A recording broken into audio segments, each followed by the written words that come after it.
You start the day wanting to be helpful, but somehow you end it exhausted and resentful. Fixer fatigue. Yesterday, we talked about fixers, the people who love deeply but end up drained.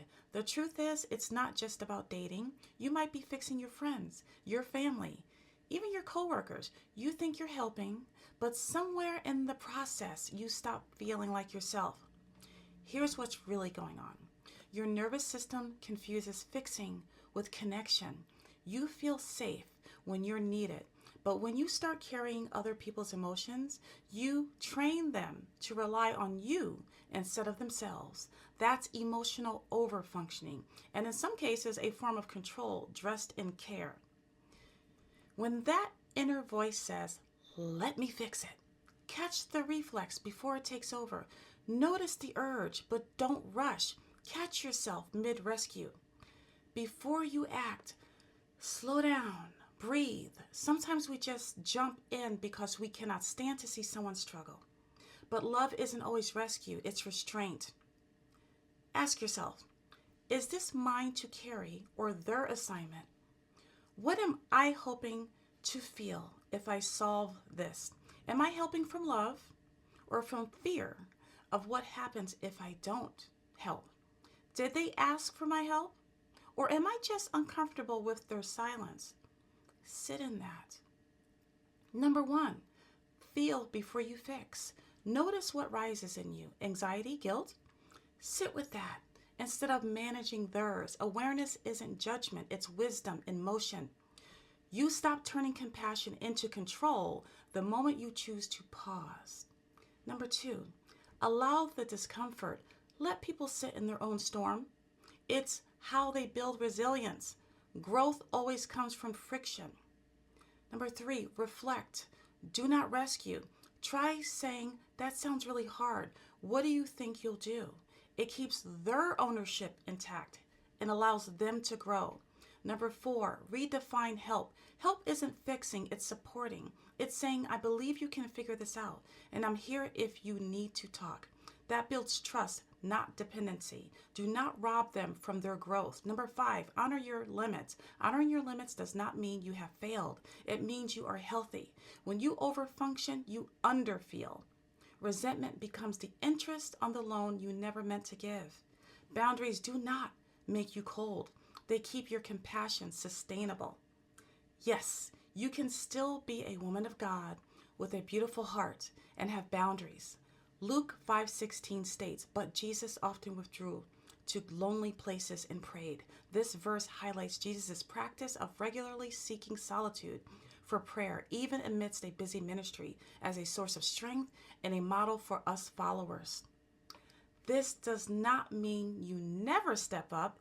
If someone truly needs your help, do not make rescuing your identity. If a friend calls once in a crisis, that's care. If they call every week and you cancel your plans every time, that's a pattern, and patterns drain.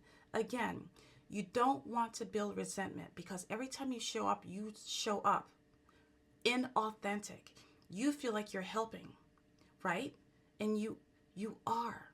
However, you're also showing up with a cumulative resentment from all the other times your helping was actually fixing and doing it for them. Every time you fix and do it for the other person, you rob them of their chance to grow and to create resilience. Sometimes going through a storm creates friction that helps them build strength and a sense of empowerment. Again, it's not that you're never going to help someone, but if this is a habit, every week you have a friend who's in a crisis or a family member's in a crisis, every week, every other day, you got to stop and pause and say, am I helping them or am I hindering them? Sometimes you keep people stuck in cycles unbeknownst to you.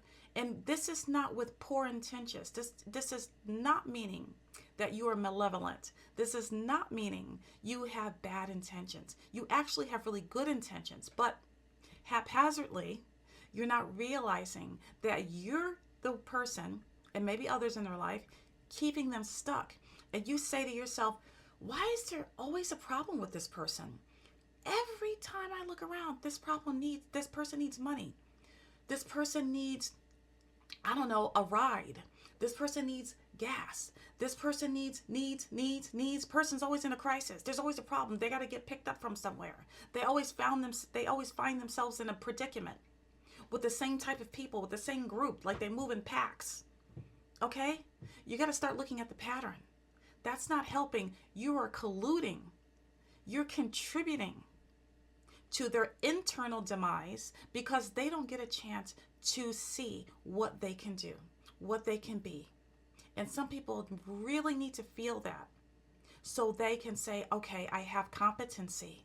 I can do that. And that actually feels better to know that you don't have to pick up the phone and call somebody all the time. I need. Now, don't get me wrong. There's always outliers. There's some people that are pathological and they thrive on being manipulative and using people, okay? We're not talking about those outliers. We're talking about the average, everyday, typical person who means well, who has family members and friends or coworkers, and those people also mean well, but you've taught them dependency. You've created a dynamic. So every time they think, I need something, let me call her. Let me text. Let me call him. Okay? Now listen, I've said this before. I've got hundreds of videos. This is a Christian woman's platform because I'm a Christian woman, so I'm going to serve Christian women. But anybody can benefit from this. Anybody can benefit from this. This happens to women and men. Okay? And if you're a parent and you see this in your children, that they're the people pleasers in their group, they're always giving, start to teach them early. It's balance, it's integration. Okay? It's not always going to be perfect. You want to find your balance. You can't always be the one that's giving. You create a dynamic and then you go off and complain and build resentment. They always want something. They always need something. Yeah, because you keep showing up. So you have to lovingly, without judgment or criticism, look in the mirror and model for them how it's done. Okay? You've got to start somewhere and you've got to sit in that discomfort. If they're mad at you, if they treat you differently, they stop responding to your texts or calls, they don't invite you to things, let it be. Because what they're showing you is who they are. Okay? They're showing you who they are. So in that moment, shift it and say, thank you. If you're a praying person, thank you, Father God, for showing me this person. Thank you. Please give me strength as I go through this difficult season of disconnection with my friend, family member, whomever. Okay, thank you. Give me strength. And I hope we come out of this as pure gold. I hope we both grow from this. I hope this person sees that it was done out of love. And if they do not see that, you leave them be. Because God will make room for somebody else and he will drop somebody else in your path.